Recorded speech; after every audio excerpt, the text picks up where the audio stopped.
the streets of the city, chaos is king.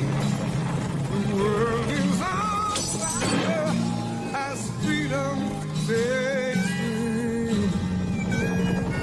The fighting is over, but the war's just begun. It's the end of the promise in the chains that will come. My body is tired, but my heart aches for you.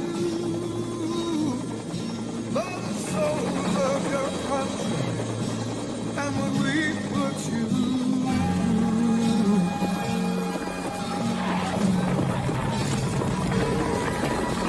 We shall freedom. Now I say your name, and I wonder will you ever find freedom again? And I wonder will you ever find freedom again?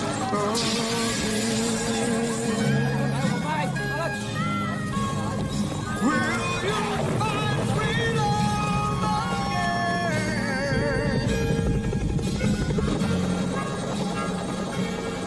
From the wings of the phoenix, I look down below.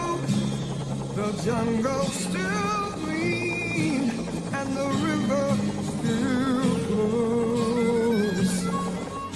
The dead and the wounded and the fatherless child are quickly forsaken with fear running wild.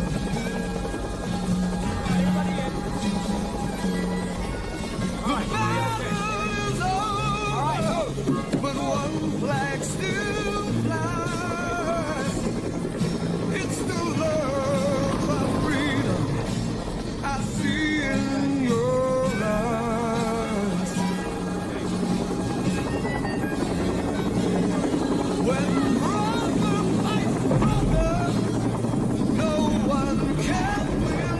I wonder, will you ever find freedom again? And I wonder, will you ever find freedom again? Now I wonder if you'll ever win.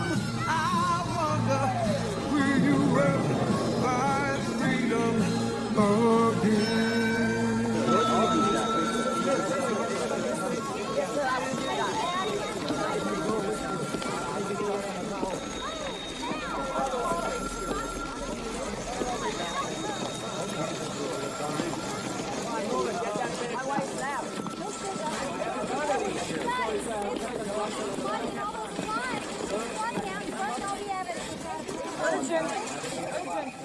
Where's Lynn? Lynn Braddock. She left. You know where she went? I don't know.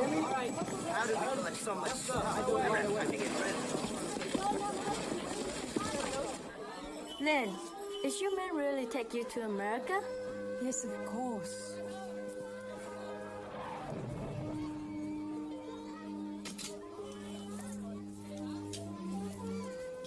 What about all this? I can't take everything.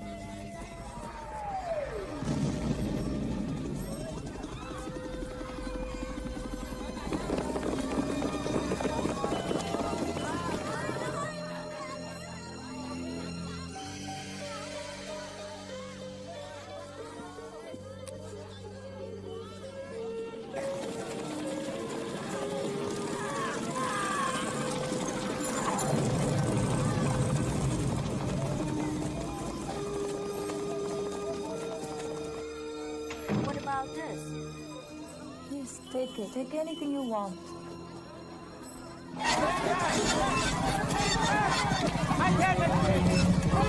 Please disperse. We can't help you all. We have no room. Captain, will the Lynn Braddock come through the gate? If you work for the embassy, have your papers ready. If you work for the embassy, have your papers ready. You are not a Not yet, Colonel. You're a friend of Lynn? I'm her husband. She went to her home. When? 1 hour, maybe 2. She had to get her paper.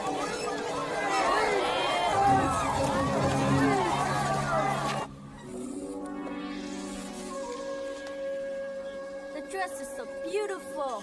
Thank you. Goodbye, Min. Take care. Bye.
Hold it. Found her off track. You know her?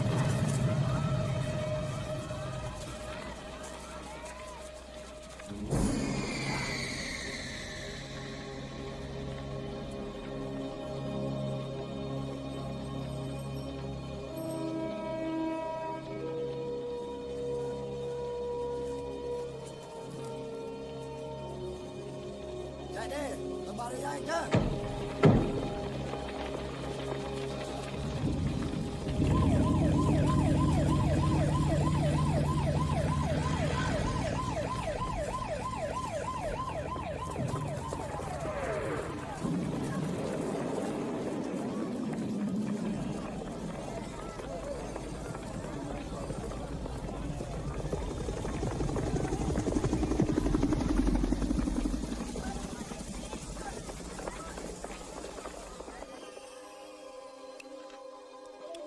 Guess what I've got?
call the embassy. Report our situation to Captain Crocker. Randolph!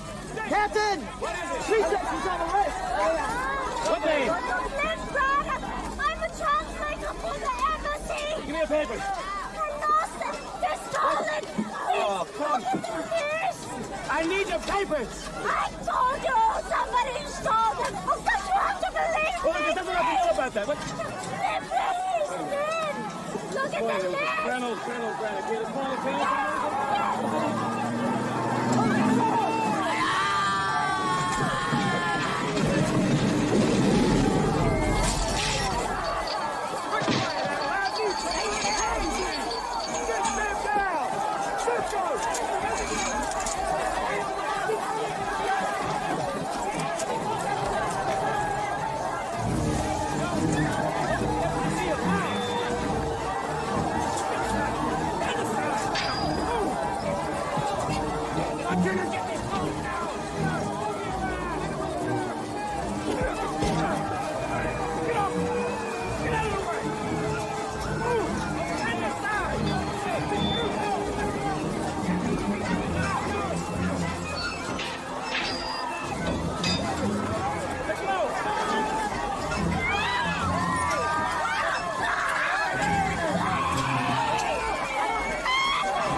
Commander, please, I give you $1,000. Please, I love America. Come on. Hey, let me go up.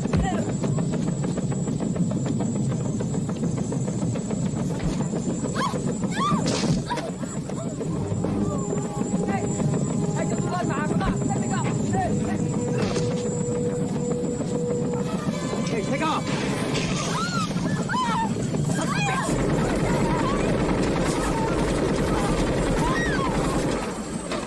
They got you, Colonel. That vessel's close. All right, there you go, Colonel. Okay. All right, move about. Move.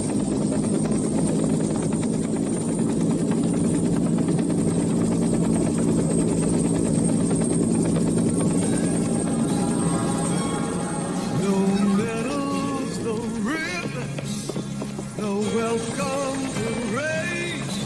It's a lonely road home and a heavy price to pay.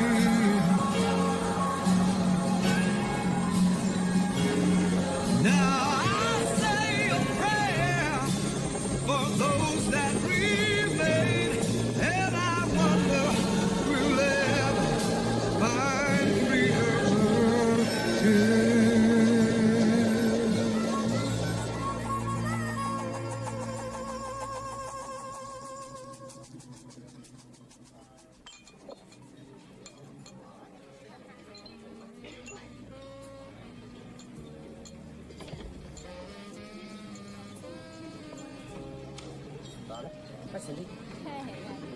We should run for president. I didn't think you needed to. Oh, really?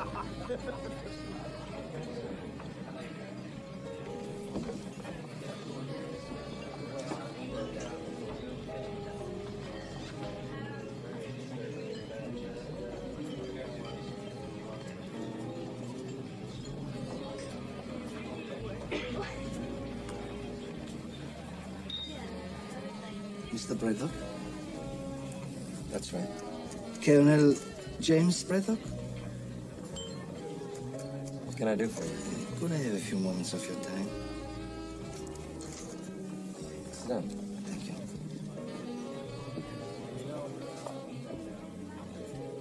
Please, could we please talk more privately? Yeah, sure. Thank you.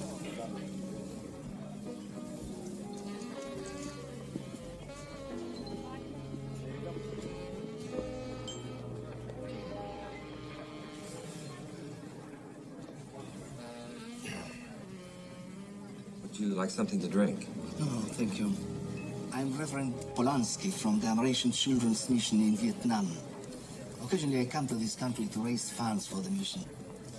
I was hoping I could find you before I went back. Find me? Why? About a year ago, a young American child came to the mission begging for help. He told me that his mother was sick. I went to see if there's anything I could do, and found out you worked for the U.S. Embassy during the war. She has been severely punished by the Vietnamese government. Having a half-American son had made things even worse for her. I'm sorry to hear that, but what's that got to do with me? The woman's married name is Mrs. James Braddock. What did you say? I'm talking about your wife, Mr. Braddock. Ling Tang Kang. You're mistaken. No, there is no mistake. My wife died during the fall of Saigon. Your wife is alive. I know her quite well. Your son's name is Van. He's now 12 years old. My wife and I didn't have a son. Why is it so hard for you to believe me? Because I saw my wife's body burned to a crisp, that's why. You may have seen a body, but it wasn't your wife. Ling Tang Kang is alive. Believe whatever you want, Reverend. I know better. Your few moments are up.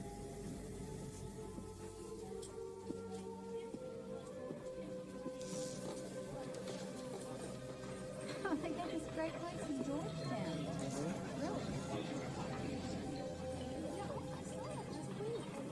Even if you did believe me, I doubt if there's anything you could do.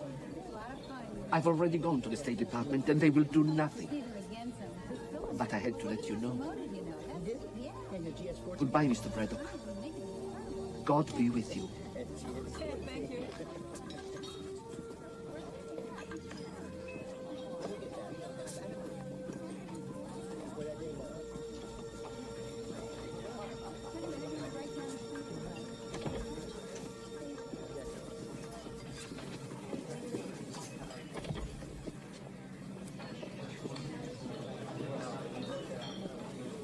Braddock, CIA.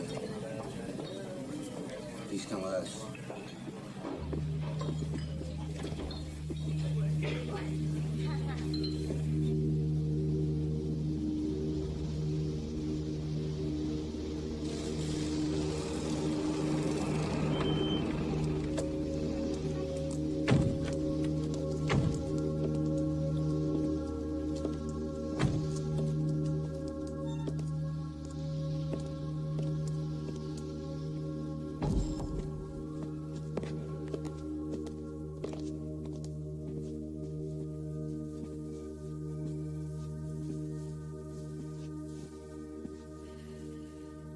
Wait outside. It's been a long time, Colonel Braddock. How have you been? You know how I've been, little John. Now, what do you want?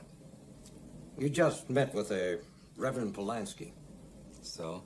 Did he tell you some kind of crazy story about your wife being alive?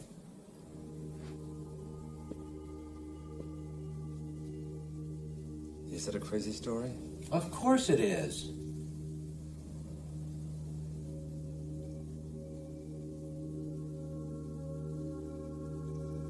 Big mistake, little John. I didn't believe it until now. What are you going to do about getting them out?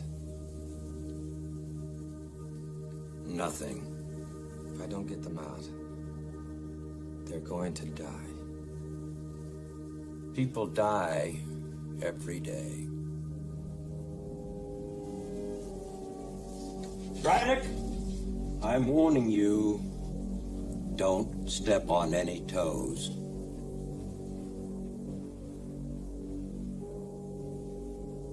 I don't step on toes, little John. I step on necks.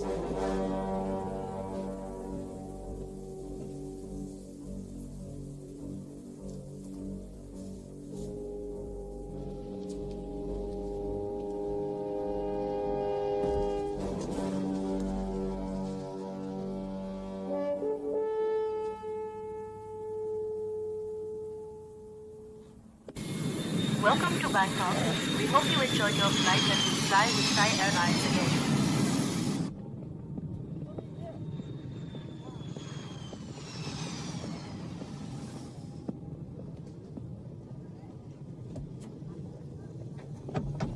Take me downtown.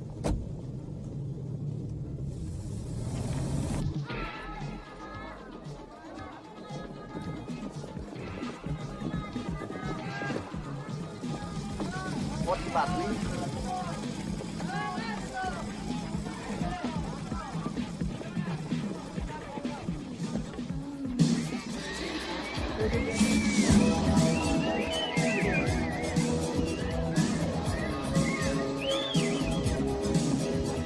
Now look here, mate. I said I need more room. Now beat it.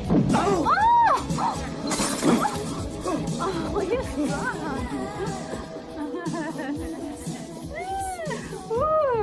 take me home. You want to try knocking me off? How the hell are you, Braddock? Did you get everything? Yes, I got everything. But it sure as hell wasn't easy. That's why I appreciate it, Nick. That's what friends are for, Braddock. Which reminds me, got the money?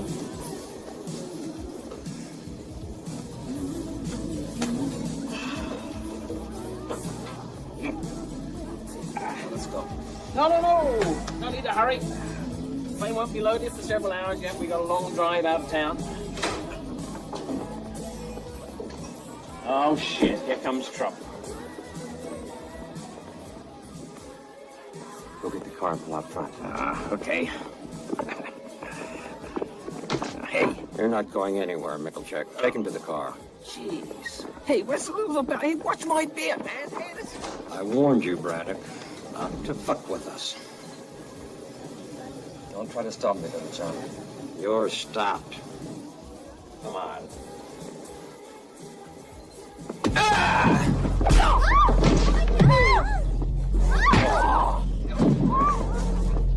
Breathe, asshole, you're dead!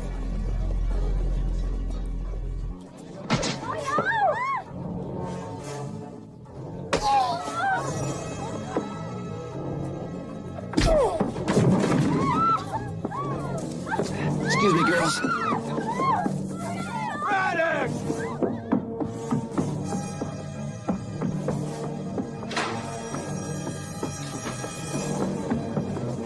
Cut him off! Cut him off! Braddock!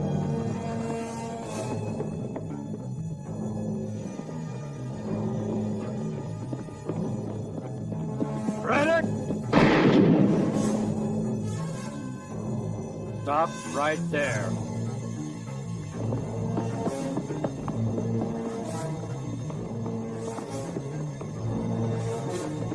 Braddock! Wait!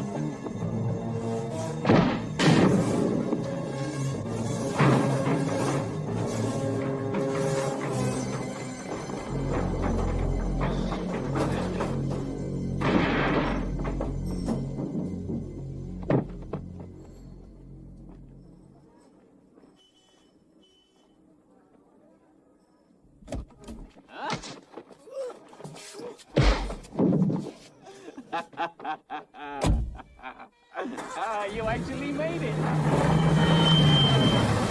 Get your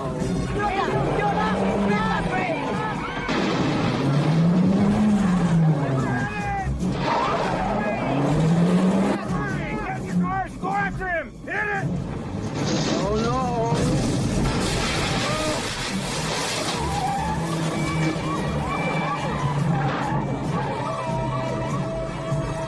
Way to go, man!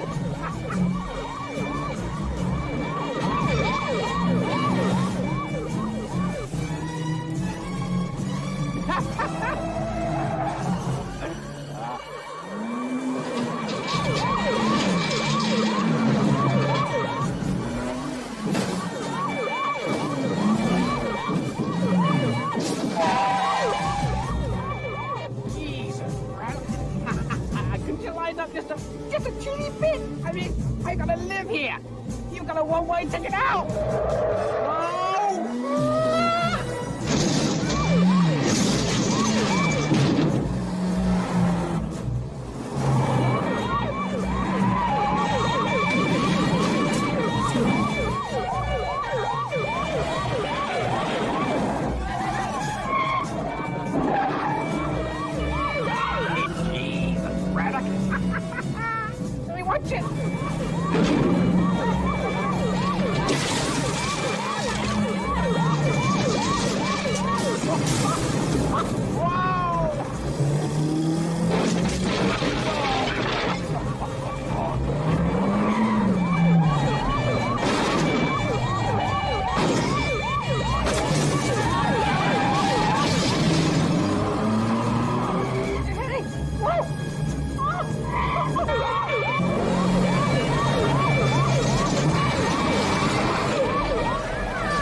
We'll have the whole damn police force after us. How far is it to the plane? It's quite a ways out of Bangkok. No, it'll be daylight before we get there. Hey, the boss, come in. Down.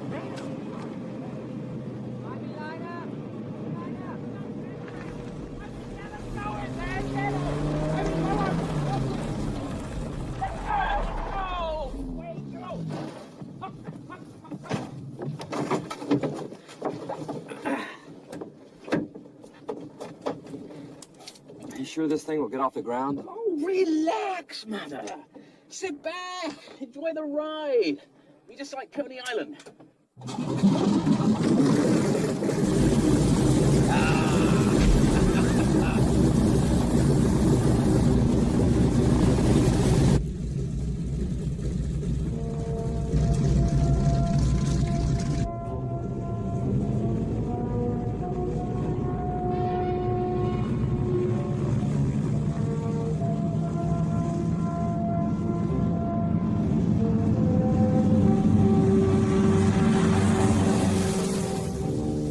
Okay, Braddock. Are you going to tell me where we're going now, as if I didn't know? Along the coast. Ganrai Bay. We're going to have to skim the waves. When we get there, it's down underneath their radar.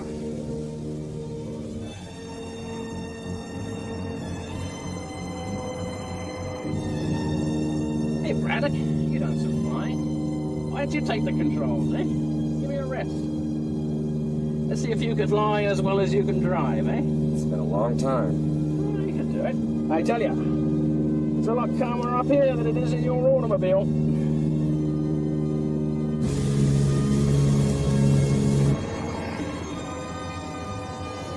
You know, when we get to the drop zone, I'm going to pull her up into a climb and you'll have about 5 seconds to make the drop before I put her into a drive.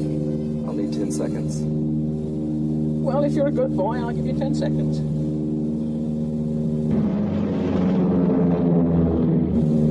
Vietnam.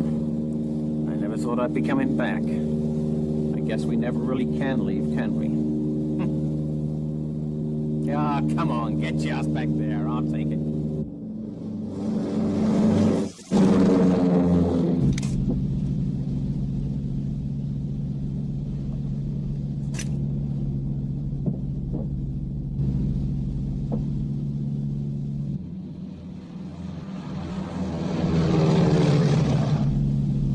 Okay, Braddock, you got 30 seconds.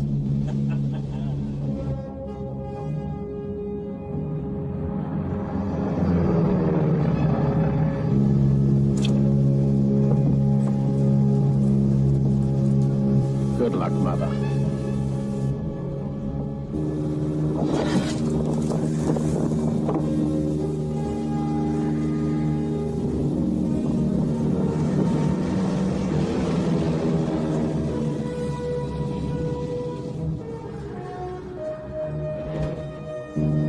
See you in hell, you crazy bastard.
trai đi lẹ lên. Không.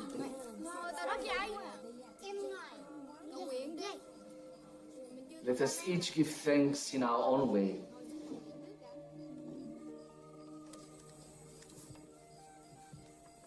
Xin Chúa ban phước lành cho chúng con. Amen.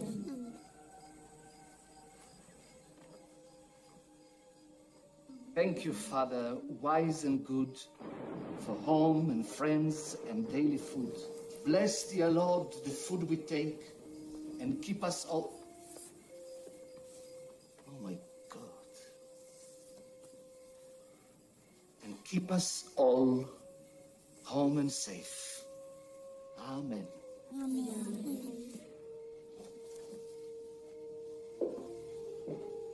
Please start without me. I'll be right back. Andy. Braddock, how on earth did you get here? Where's my wife? She doesn't live very far. Can you tell me how to get there? I'll take you there. Here. Wear this. There is a curfew. We must be very careful.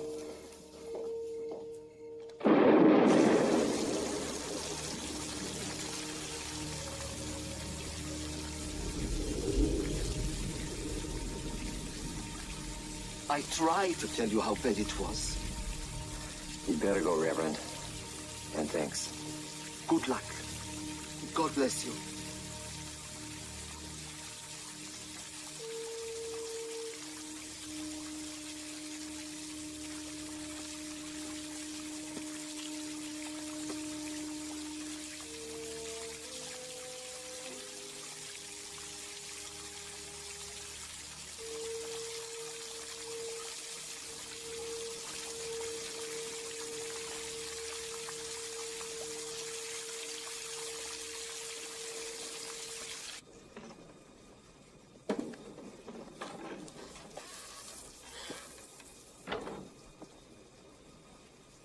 Ông ơi, làm ông dừng hai mẹ con thôi.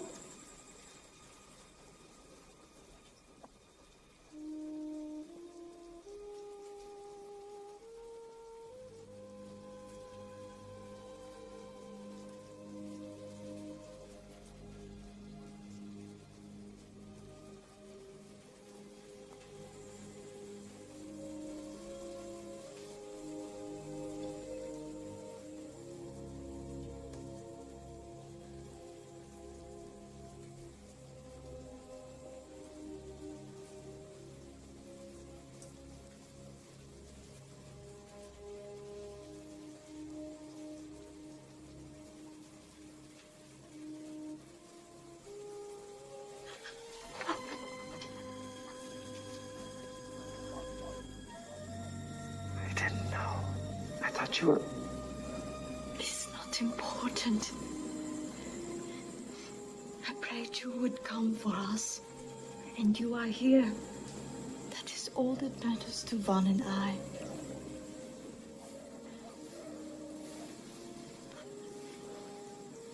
This is your son, Jim. Hello, Van. Von Manyoy? I speak English, brother. For years, he dreamed about you. Sometimes, in very difficult moments, I would find him talking to you as if you were there. Then somehow you would make things right for him. But one day, he stopped believing. I tried to keep you alive in his heart. I tried.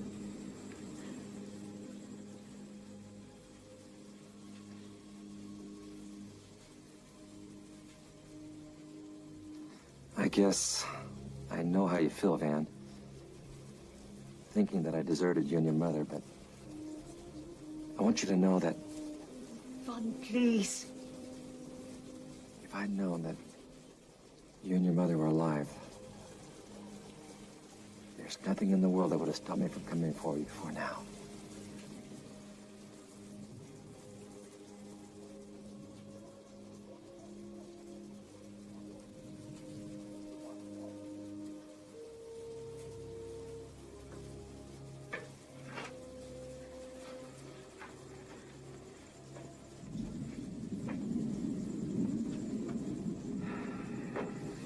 suffered so much. I know I have changed, Jim. I'm sorry I'm no longer pretty for you.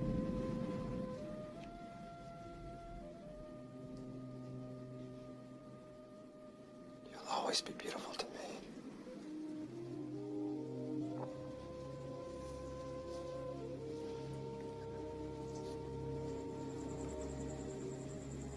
We have to go now. We are ready.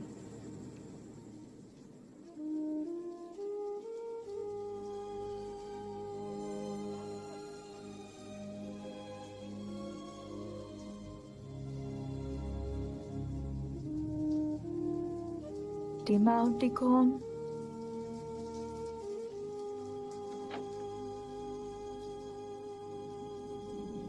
Let me check the street first.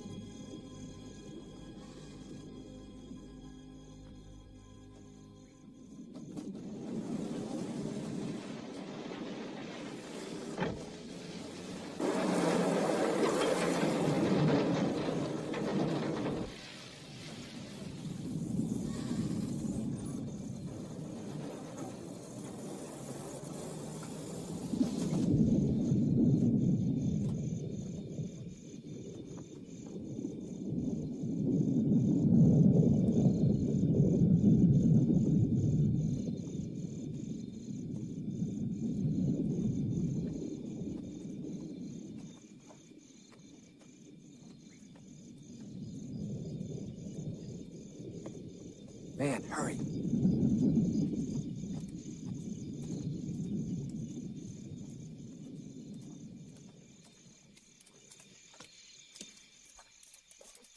Ivan, dominate con anh.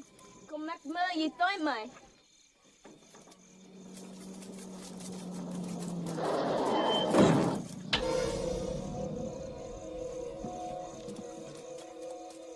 Dừng lại, thằng kia dừng lại. Mày làm cái gì đó? Bọn mày còn biết chuyện như mà sao? Đuổi! Tôi muốn đi về nhà. Tại sao mày đi đâu rồi này? Trả lời ngay, muốn phạt con. Dạ không, tôi muốn đi về nhà. Mặc sàn từ bộ đôi, khả năng. Thì theo thao. Bị lại! Chuyện gì vậy?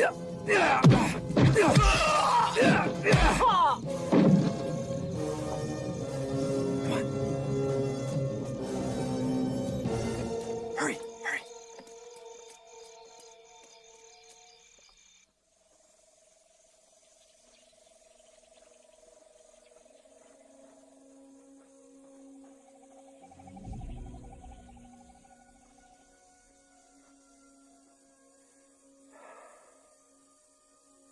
Boat's right down there.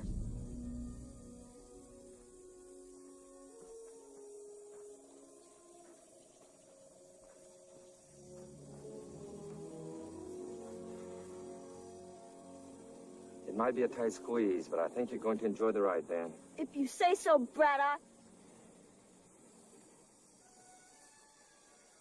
Please be patient. We've only had each other for 12 years. And now, it is very difficult for him. He will need some time. We have all the time in the world. I love you very much, Jim Braddock.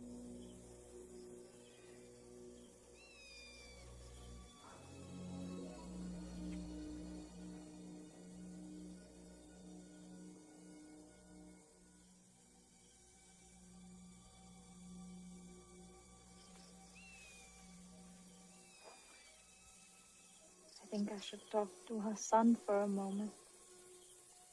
I'll go get the boat ready.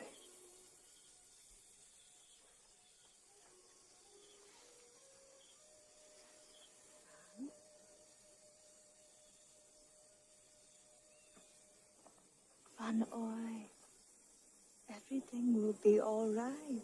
You don't care about me now. You only care about him.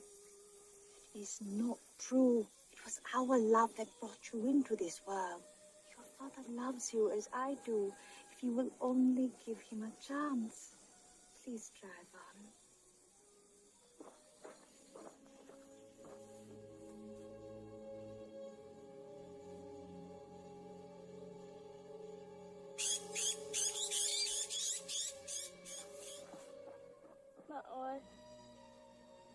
very scared. I know you are. But once we get to America, everything will be better. I promise. Your father promises. Lynn, we have to get out of here. Hurry!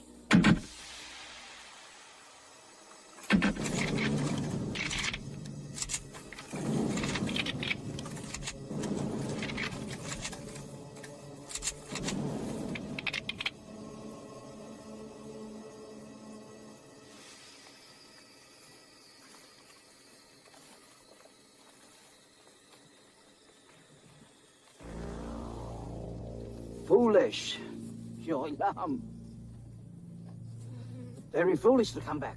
I am General Kwok.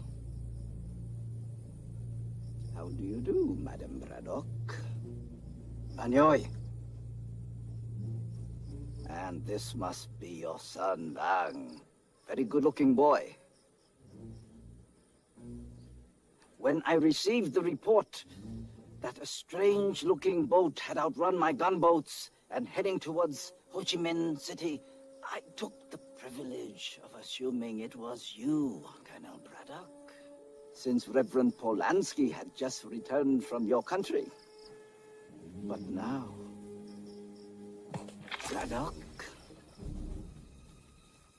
you must pay for the crimes that you have committed against my beloved country. They have nothing to do with this. You are absolutely right.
You will find your first test quite challenging.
Usually we use people who are a little bit taller.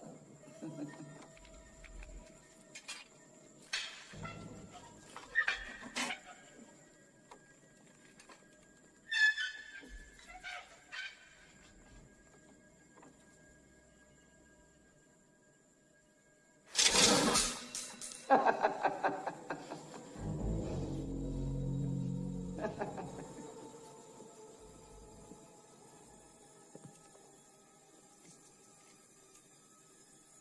have tested many before, Braddock, and no one has lasted even an hour. Maybe you can be the first, eh? I'll do whatever you want. Just let the boy go. You will do what I want. Anyways.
Well done.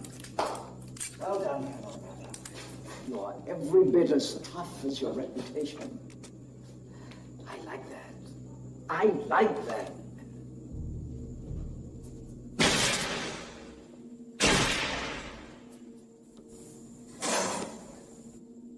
There, Telljoy.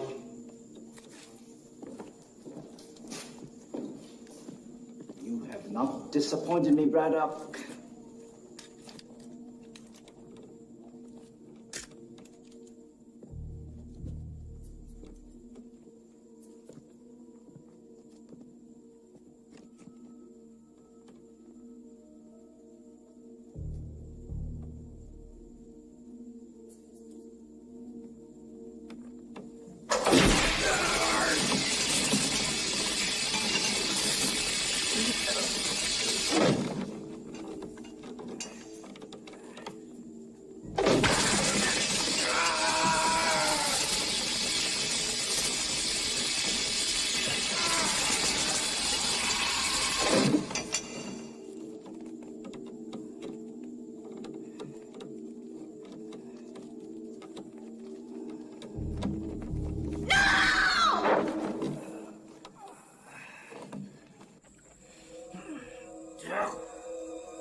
This has gone on long enough.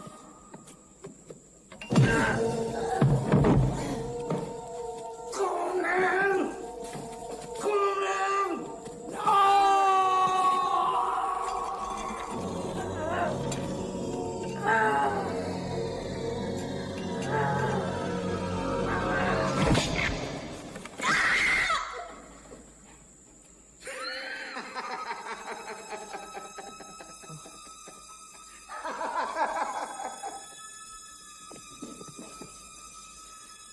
Đem nó ra khỏi đây. Mở tay bên kia ra đi. Tao bên này rồi.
Quý vị theo cậu.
Can you make it? Go to the mission.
Đi vào lên!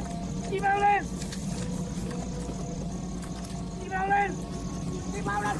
Đi vào! Đi vào kia!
What's wrong?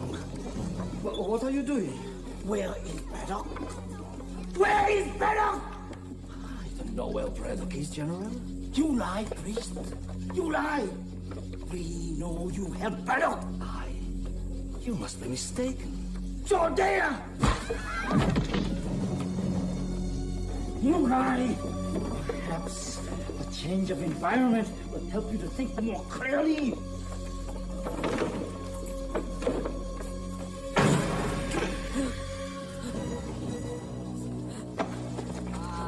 Mày đây nè mày, thằng nhỏ này.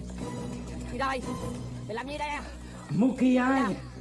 Nó đây nè, đó.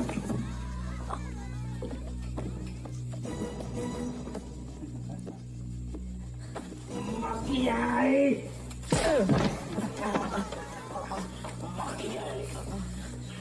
Mookie ai?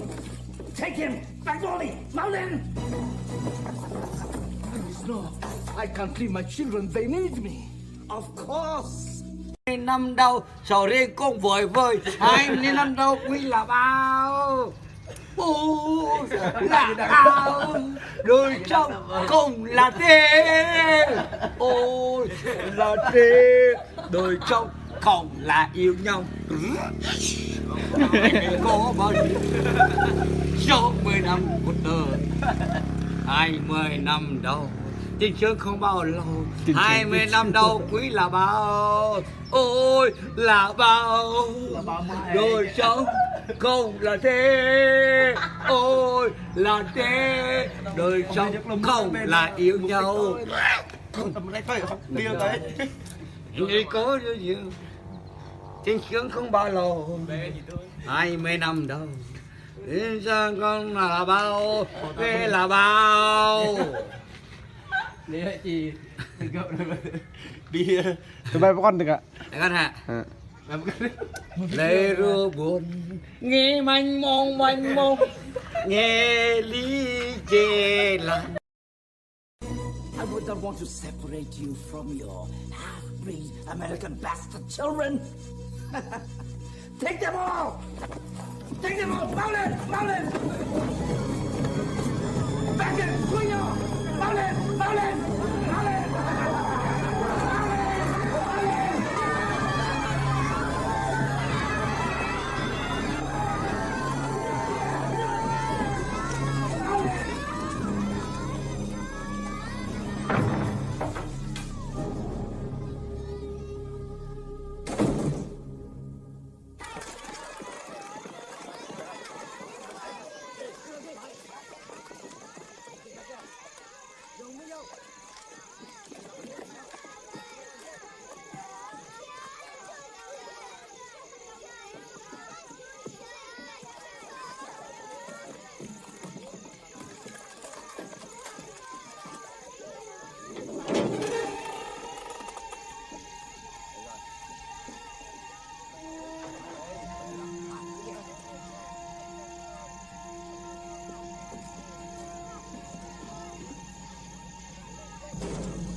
Mau lên!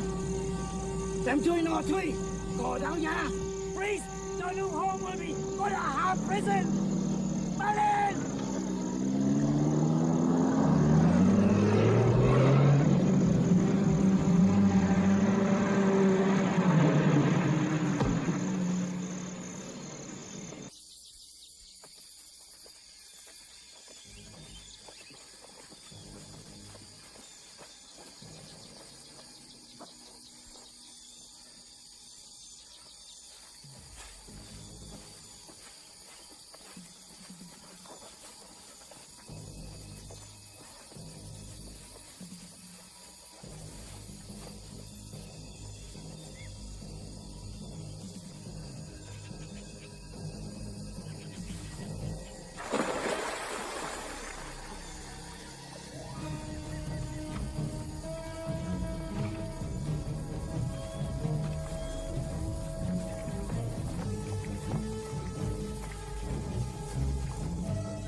中挂，是带中挂，带中挂，是带中挂，啪嗒啪嗒。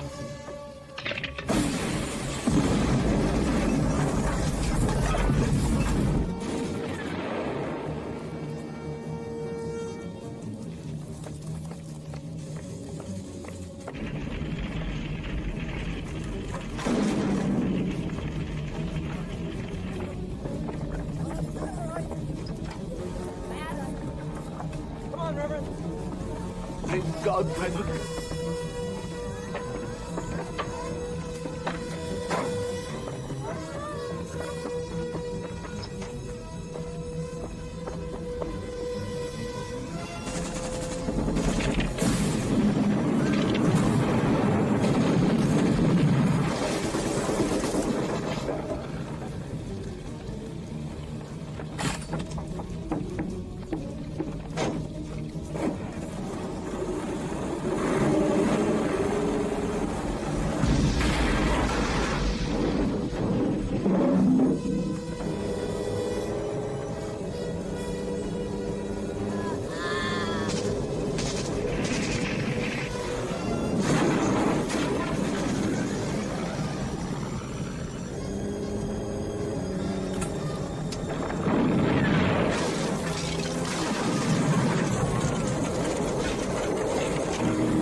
Go down there.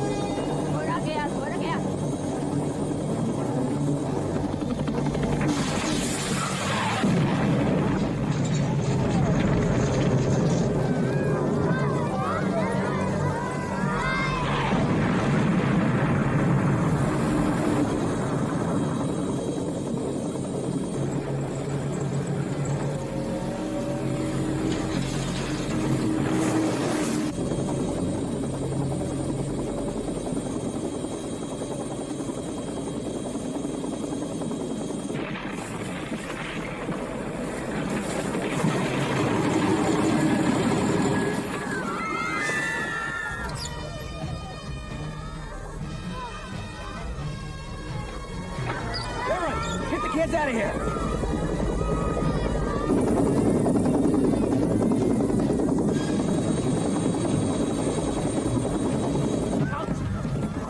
Hurry! We must get away from the truck.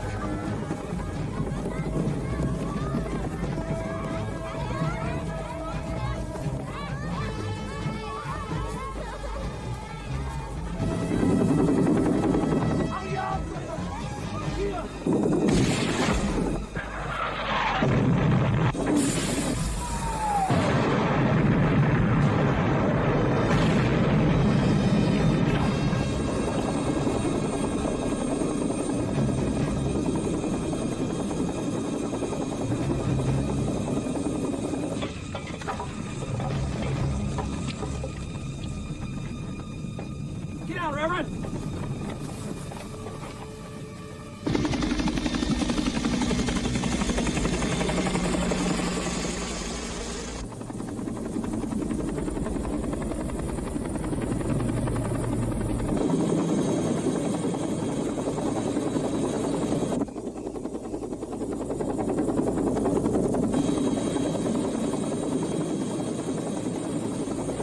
Không thấy rồi đó.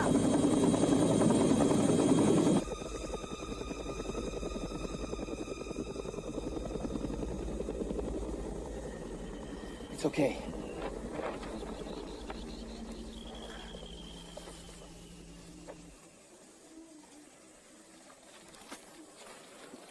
Kilometers to the border. You don't expect these children to walk 90 kilometers? I don't expect a damn thing, Reverend. But walk or crawl, we're gonna make it. Come on, kids.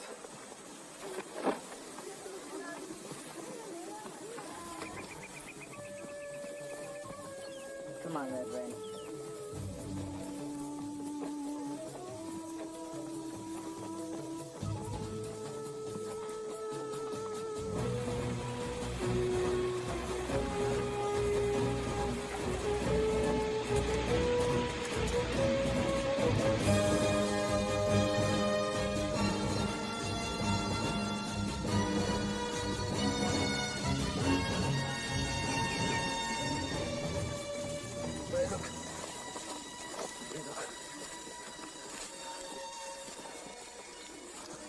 The children are dead tired. We must stop to rest. Please, Braddock.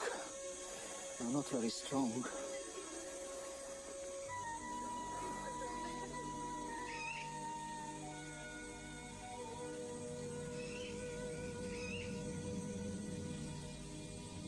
Wait here.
tướng. Khẩn cấp.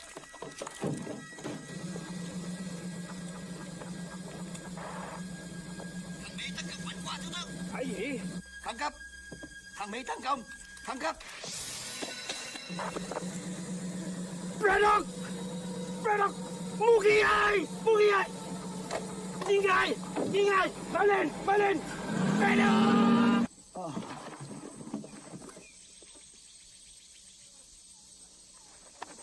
Come, children. Hurry. Hurry.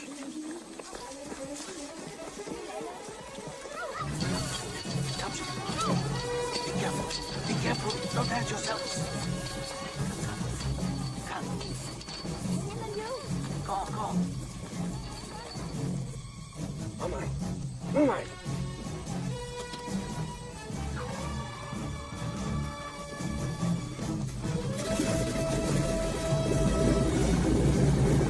Come on, kid! Hurry!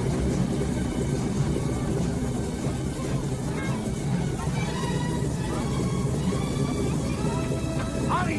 Hurry! Hurry up!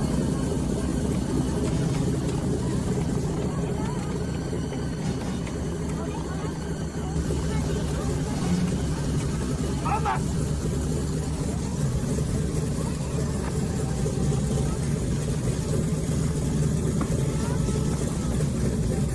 Hurry!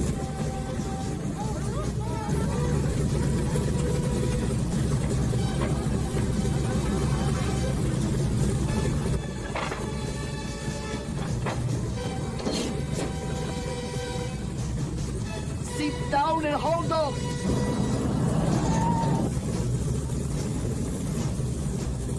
Come on, damn it!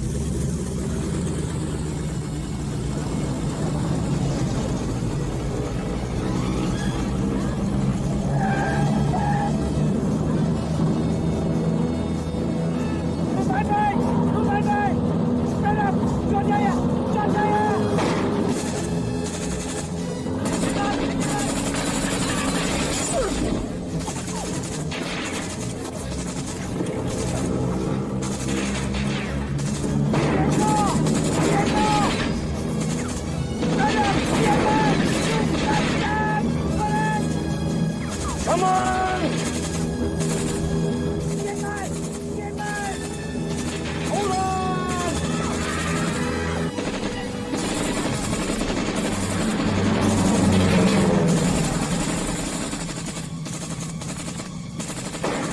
Braddock! I will kill you! And I will burn those filthy children! Braddock! Dilma! Dilma! Duma!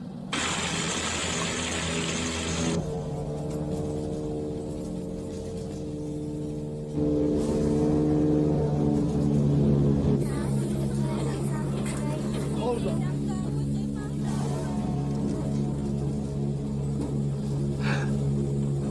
Oh my God. Get back there with the kids, Reverend. It's gonna get rough. It's going to get tough.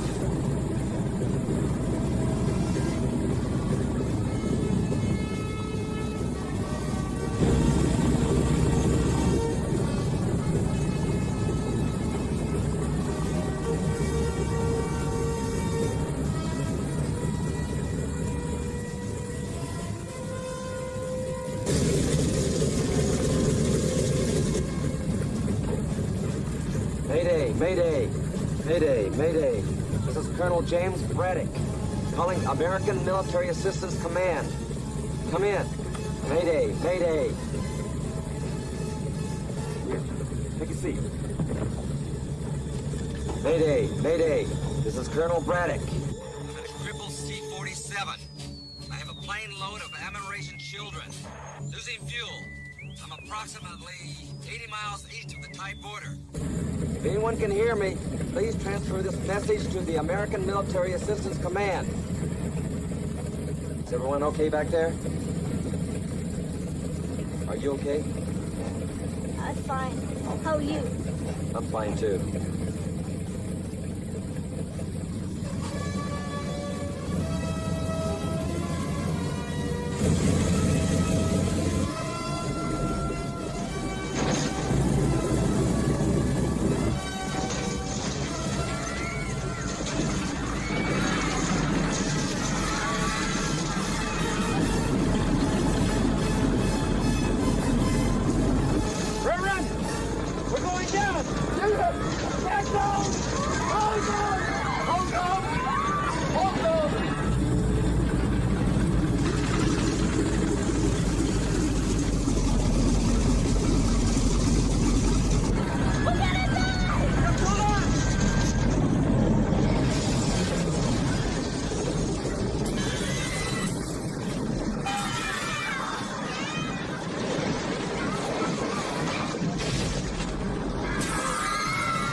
man. Help the kid.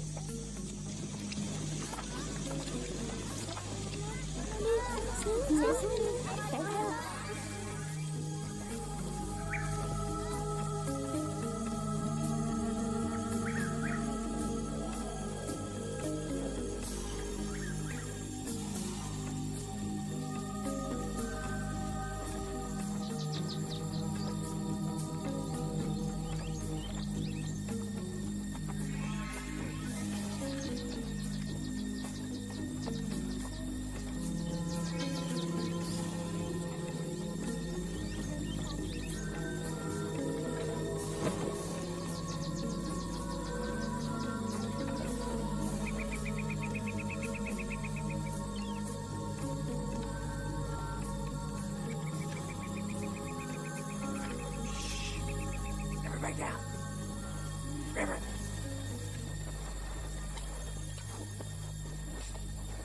My God.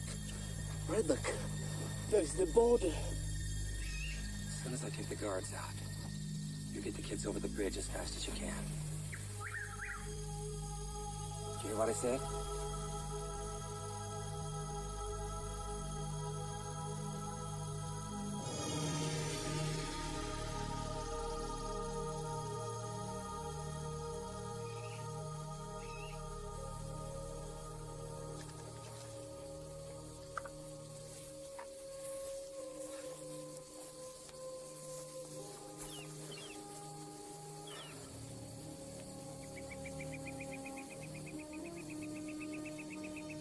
On my way over here, I was wondering what you would be like. I want you to know you're everything I wanted in a son. And I'm very proud of you.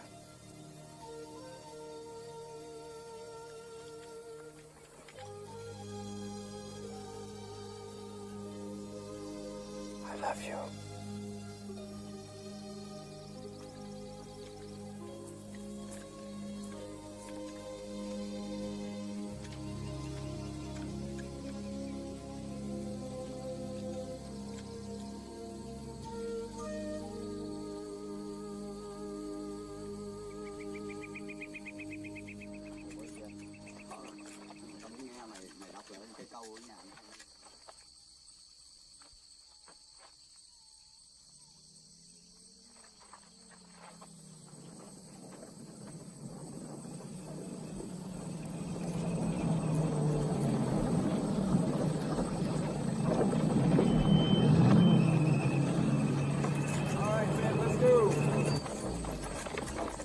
What the hell is happening, Dan? Braddock and the children. We intercepted a radio message. They crashed somewhere near here. Dave.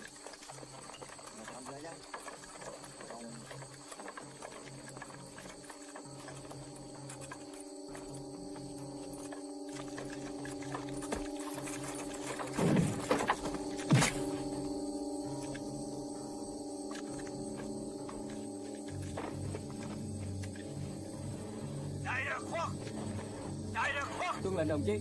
Theo đó.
I gotta help him.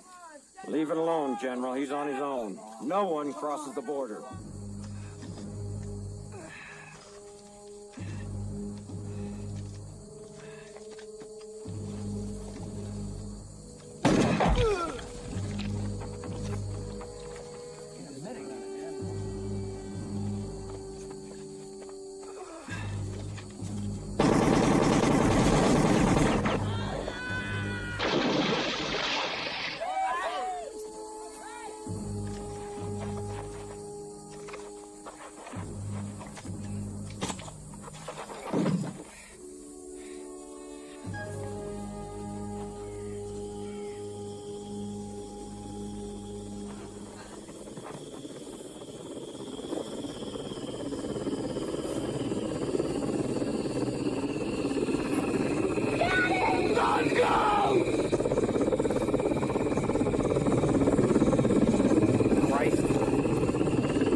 They will not dare to cross.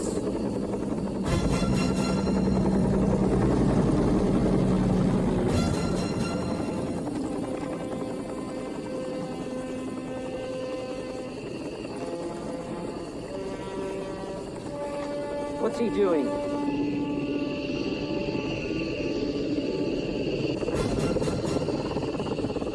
Hold your position. He makes one wrong move, we'll climb up his ass. You got it. The Americans are bluffing. They will not dare do any more.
Oh, Braddock. Thank God you are alive.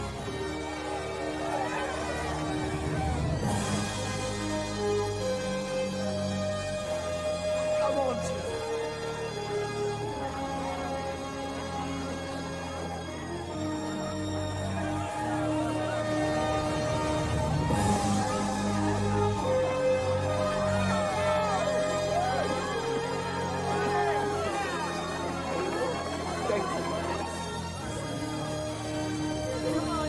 Bless you.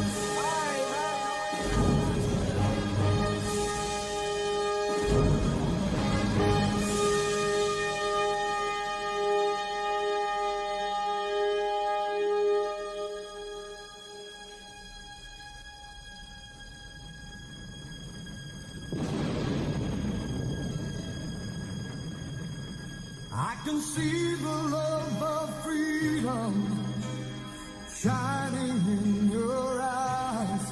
I can see the love of freedom in your eyes.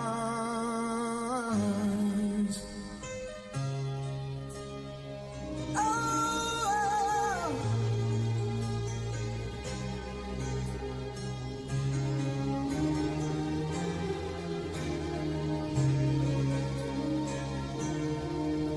when I look into your eyes, what do I see?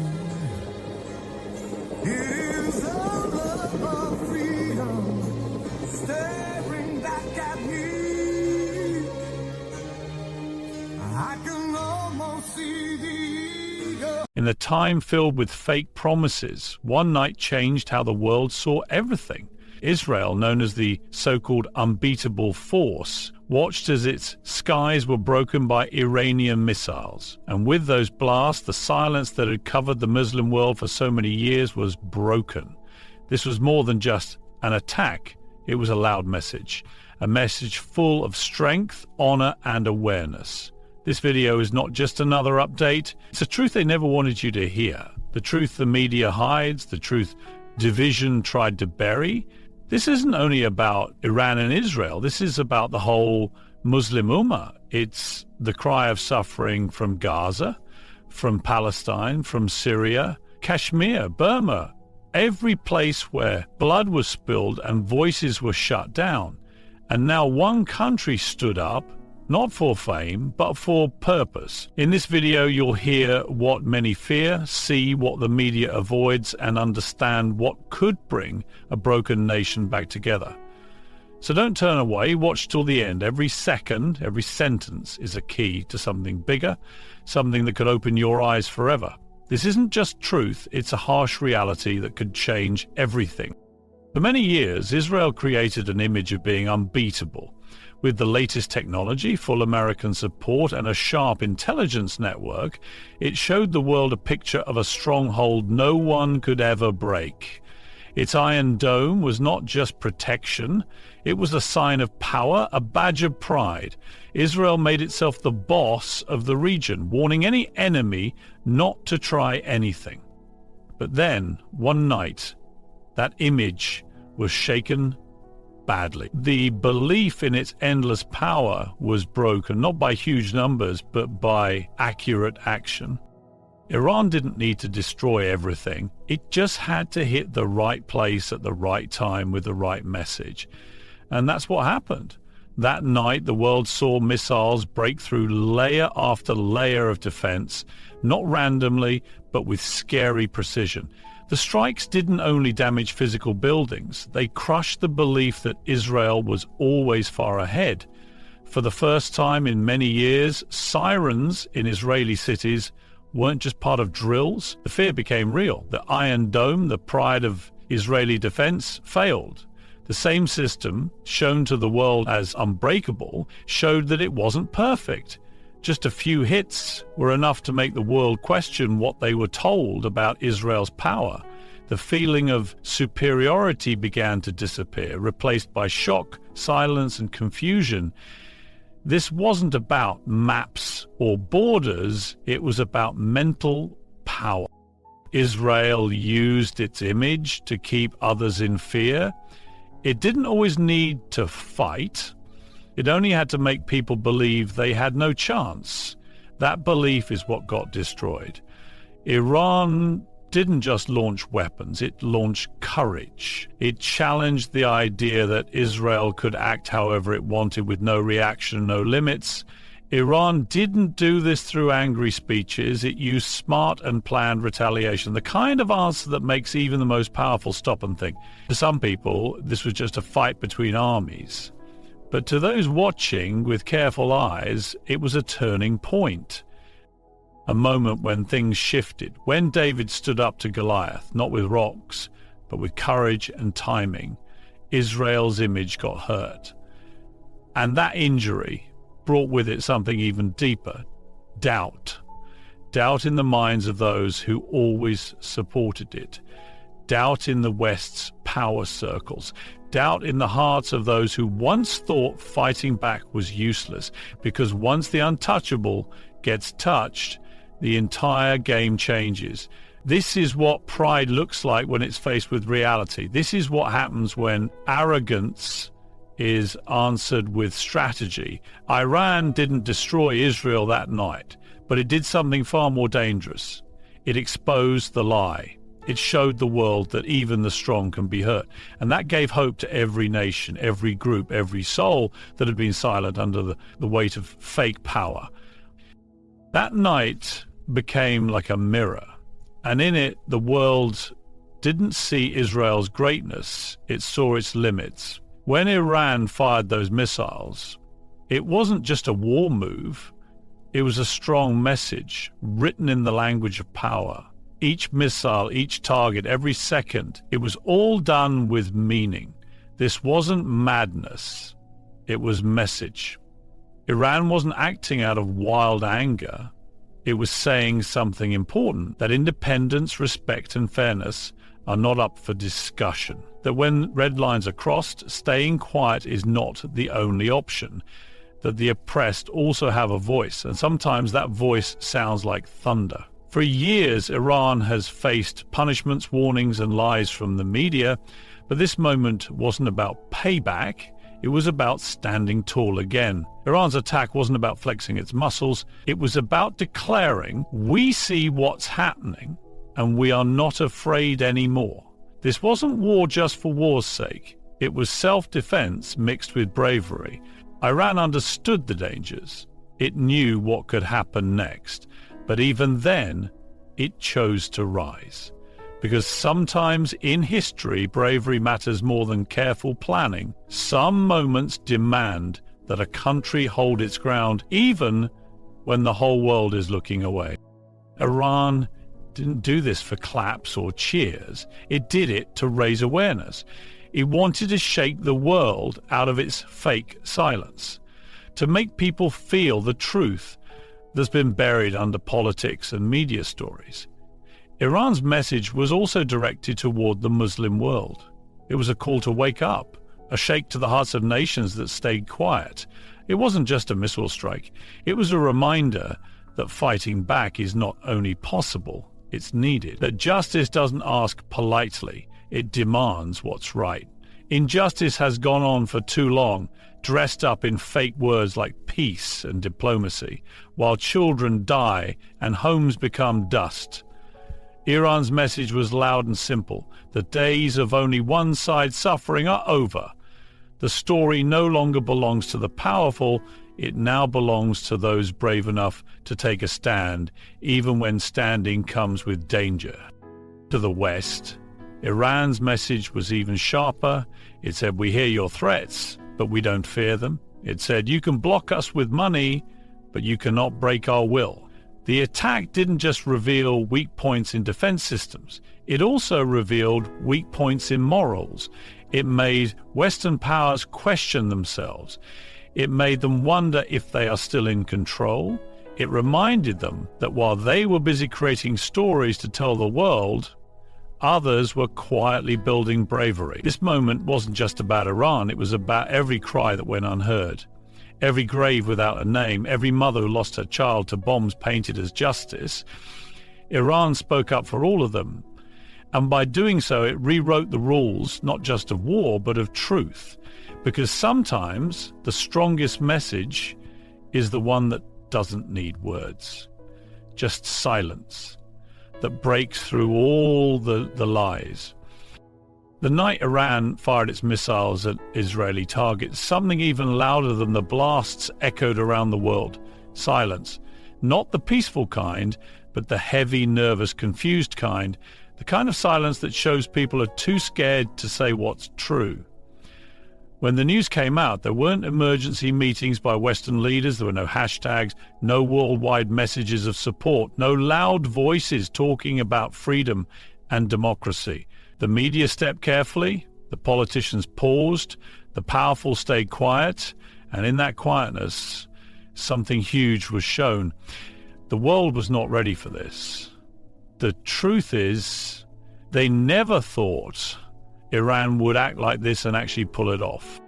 For years, the story was simple. Israel was in control, always protected, always ahead. Iran was painted as the dangerous outsider, isolated, unstable, always under pressure.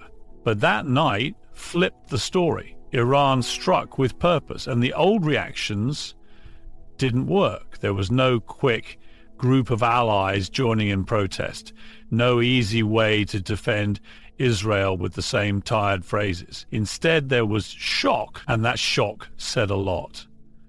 The West didn't know what to do, because a strong Iran and a shaky Israel was never supposed to happen. This silence wasn't weakness, it was exposure. It showed how deep the lies go. The same governments who cry loudly when their friends are in danger had nothing to say now.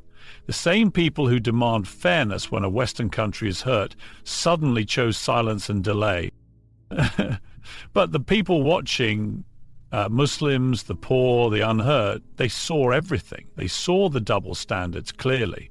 When Gaza is bombed, excuses are made, but when the other side strikes back, there is silence. That silence doesn't hide the truth, it makes it louder. It shows who really believes in fairness and who only acts like they do when it suits them. That silence was also fear. Fear of losing control. Fear of saying something that might light a fire they can't put out. Fear that if Iran can strike, others might try too. Fear that the power balance they built might be breaking. That fear froze them, and in that frozen moment, Iran didn't just hit Israel, it hit the system that protects it. That silence, that was the sound of a story falling apart. It was the moment when the mask came off, and the world saw that even the loudest voices can be silenced by reality. A void was left, and every nation ignored it, punished simply for trying to protect its dignity. That silence became the clearest form of justice.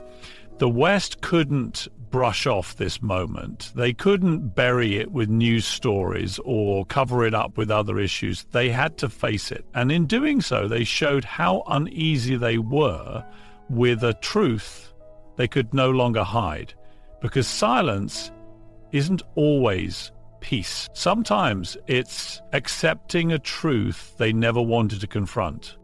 When Iran struck, it didn't just shake Tel Aviv.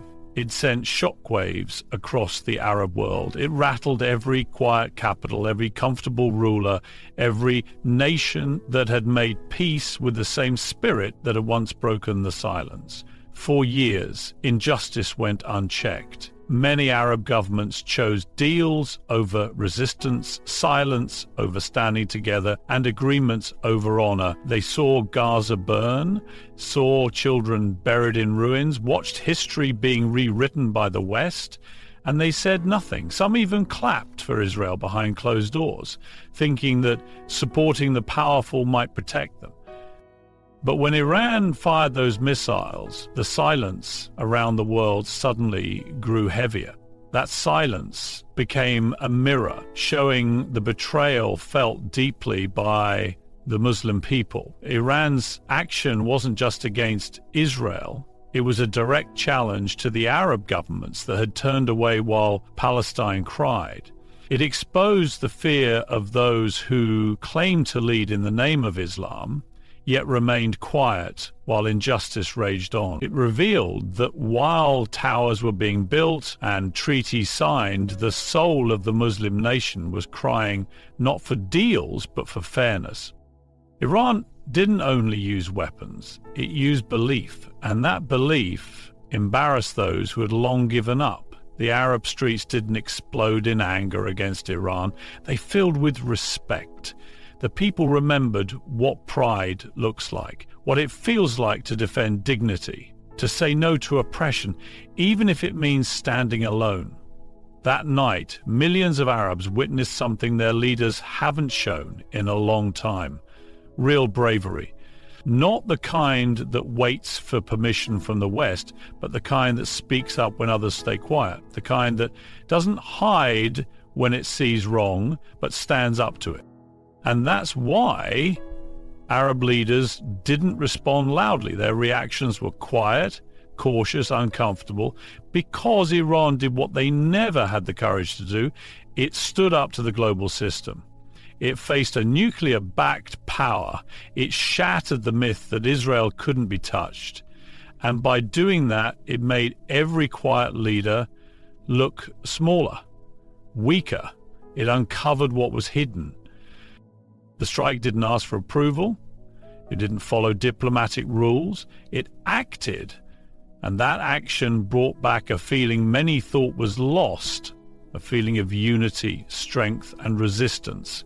Iran reminded the Arab world that the fight for justice isn't over, and those who gave up on it are being left behind.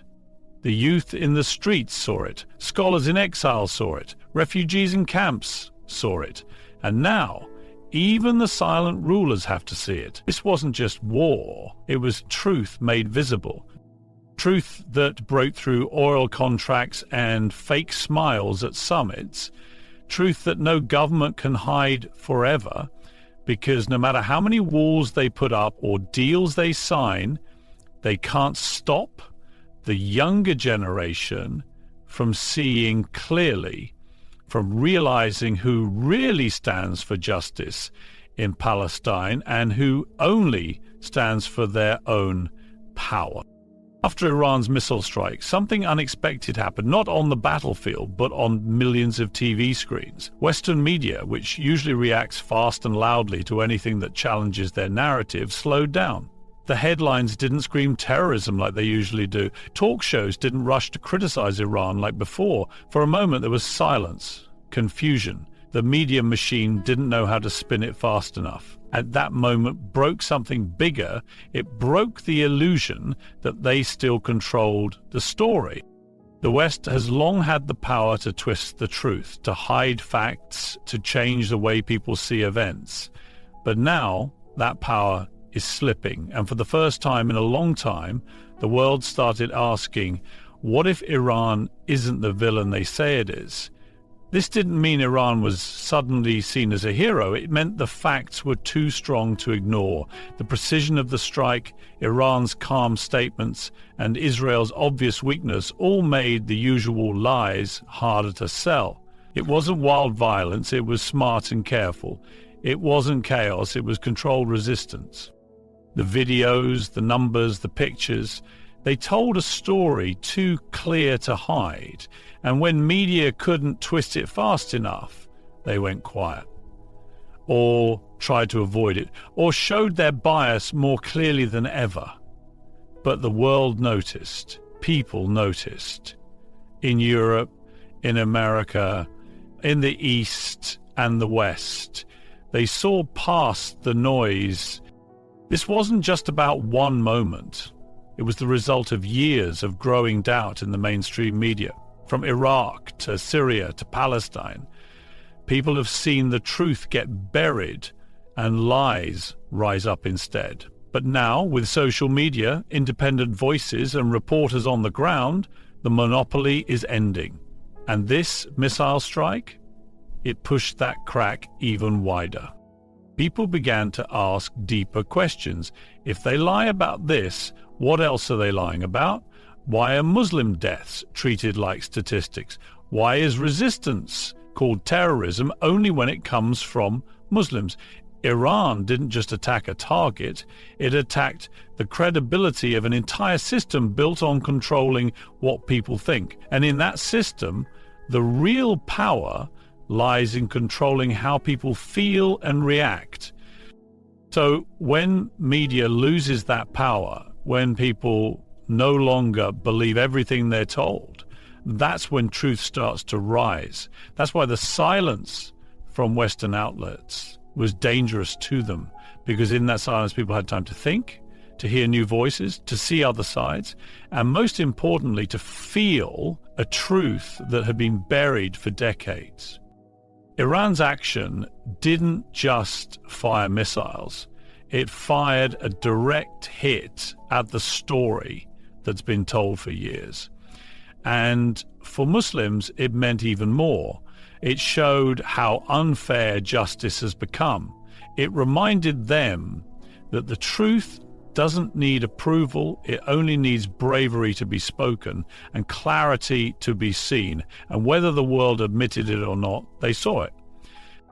When Iran launched those missiles, it wasn't just a military move. It reignited something deep inside the Muslim world, a fire that had almost gone out.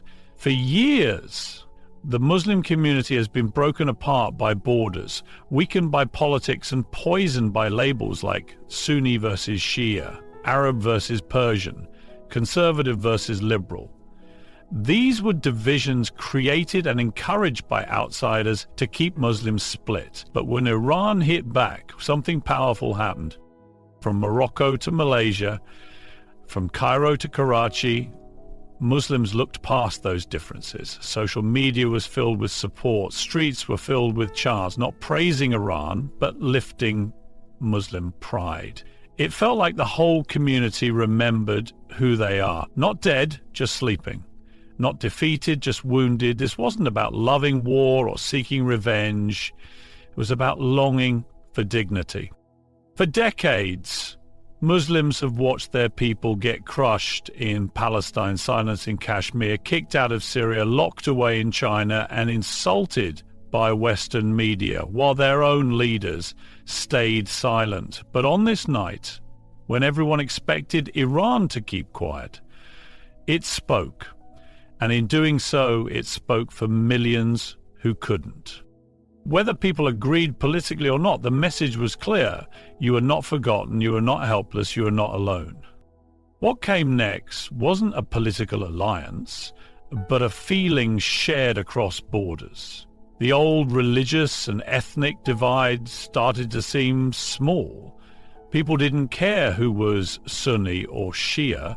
They saw a Muslim country standing against years of abuse, against unfair treatment, against stolen land. And in a world that keeps telling Muslims they're too broken to unite, this moment proved that's not true. It showed that when injustice goes too far, the core of Islam still beats stronger than any label or border. The impact of this shift is deep. It spoke to Muslim youth who've grown up watching their countries bombed and their voices ignored. It told them the Muslim community is not dead, that bravery still exists. That strength isn't always in suits or palaces. Sometimes it comes from standing up when others stay silent. Iran's strike helped people remember that a united Muslim world is powerful and a divided one is weak.